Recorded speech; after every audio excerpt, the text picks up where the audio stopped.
매일 묵상 22년 12월 16일 금요일. 만일 부활이 없다면.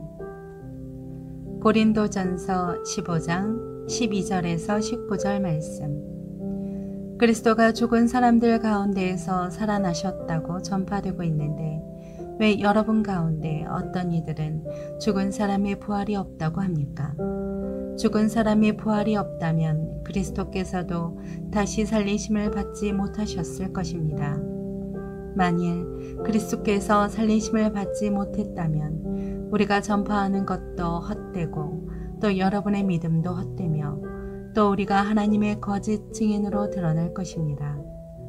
만일 죽은 사람들이 다시 살지 못한다면 하나님께서 그리스도를 살리시지 않으셨을 것입니다. 만일 죽은 사람들이 다시 살지 못한다면 그리스도께서도 살리심을 받지 못하셨을 것입니다.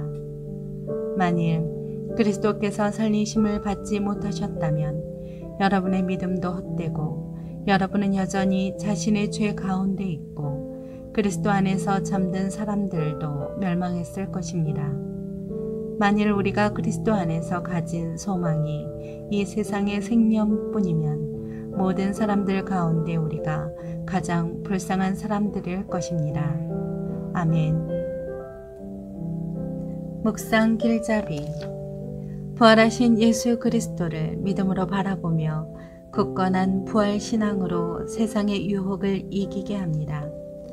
고린도전서 15장 14절에 전파하는 것에 해당하는 헬라어 토케르그마는 단순히 전파하는 행위만을 지칭하는 것이 아니라 전파한 내용 또는 그 내용의 본질을 뜻하는 것으로 당연히 그리스도의 죽음과 부활을 뜻합니다.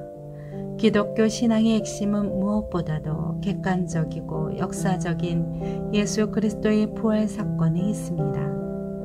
본문 당시의 영지주의자라는 이단의 영향을 받아 예수님의 부활을 부정하는 사람들이 있었습니다. 그들의 영향으로 고린도 교회에서도 큰 혼란이 일어났습니다. 부활은 기독교 신앙의 핵심이기 때문입니다. 첫째, 헛되지 않은 믿음. 바울은 예수님이 죽은 자 가운데에서 살아나신 사실을 언급했습니다. 만약 죽은 자의 부활이 없다면 예수님도 부활하지 못하셨을 것이고 성도의 믿음도 헛된 것이 됩니다. 그러나 예수님의 부활은 많은 사람이 목격한 역사적 사건이고 그 증인들은 큰 고난 중에서도 부활의 주님을 부정하지 않았습니다. 둘째, 죄에서 해방된 성도. 예수님의 부활이 없었다면 우리는 여전히 죄 가운데 있을 수밖에 없습니다. 우리는 예수님이 달려 돌아가신 십자가로 인해 모든 죄를 씻었고 율법의 굴레에서도 벗어났습니다. 예수님의 부활은 그 복된 사실을 확증합니다. 이제 누구나 예수님의 부활을 믿기만 하면 참된 자유를 만끽할 수 있습니다. 셋째, 영생을 허락받은 성도. 성도에게 주어진 것이 이 세상의 삶뿐이라면 성도는 세상에서 가장 불쌍한 자일 것입니다. 그러나 부활로 인해 성도의 삶은 영원한 가치를 갖게 됩니다. 성도는 영원한 가치를 바라보며 잠시뿐인 세상의 것들에 욕심을 품지 않습니다. 오히려 세상과 구별된 정직하고 선한 삶을 살아가며 기뻐합니다. 부활은 인간의 생각을 뛰어넘는 하나님의 능력입니다. 성도는 그 능력 안에서 살아가며 세상 사람들이 보고 듣지 못하는 것을 주님의 은혜로 보고 듣습니다.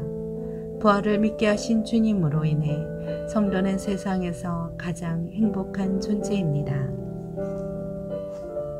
삶의 적용. 렘블란트는 십자가에 달리신 예수님을 그리면서 길이 남을 작품으로 만들어야겠다고 다짐했습니다. 그런데 십자가에 매달리신 예수님 주변에서 서 있는 수많은 군중을 그리다가 어느 순간 자기가 예수님을 죽인 가해자의 자리에 있다는 것을 십자가에 못 박으라고 소리치는 사람이 바로 자신이라는 것을 발견하고 완전히 무너지는 경험을 했습니다. 이때 그리스도의 십자가를 온전히 경험하게 됐고 렘블란트의 인생은 완전히 달라졌습니다. 렘블란트는 이후 예수 그리스도와 성경 이야기를 그리는 화가가 됐습니다. 부활의 확신과 영생의 소망 가운데 믿음이 자라도록 매일 기도하십시오.